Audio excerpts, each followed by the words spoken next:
شخصية المسلم كسایەتی ئینسانی ئیماندار یەکەم لەگەڵ خوای پەروەردگاردا چۆن بێت و دووهەم لەگەڵ نەفسی خۆیدا ئینسانی ئیماندار چۆن بێت بەهۆی دینەکەیەوە و سێمینیشیان لەگەڵ دەوروبەر و لەگەڵ کۆمەلگادا چۆن بێت. ئەنجا ئەو جارەیان بە کورتی تەنها ئەوە باز دەکەین ئینسان لەگەڵ خوای پەروەردگاردا پێویستە چۆن بێت.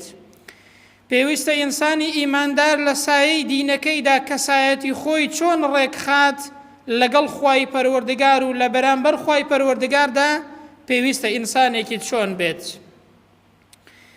یەکەم ئینسانی ئیماندار بەرامبەر بە پەروەردگاری کەسایەتی وایە مؤمنون یەقیظ، ئینسانێکی ئیمانداری بە ئاگایە لە هیچ کاتێکدا لە خوای پەروەردگاری خۆی بێ ئاگا نابێت.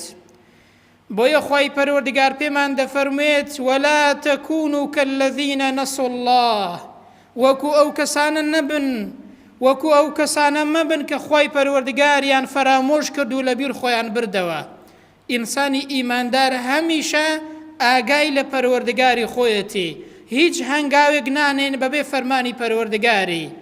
بۆیە خوای گەورە باسی بەندە چاکەکانی خۆی دەکات دەفەرمێت الذين يذكرون الله قياما وقعودا وعلى جنوبهم، ئەو کەسانەی کە خوای پەروەردگاریان لەبیرە، خوای گەورەی خۆیان لە هیچ کاتێکدا لە یاد ناکەن، هەموو کاتێک هەموو حاڵەتێک لە هەموو حاڵەتێکدا و ئینسانەیە زیکر و یادی خوای گەورەی خۆی دەکات و لە خوای پەروەردگاری خۆی بێ ئاگا نابێت، ئاگای لە پەروەردگاری خۆیەتی.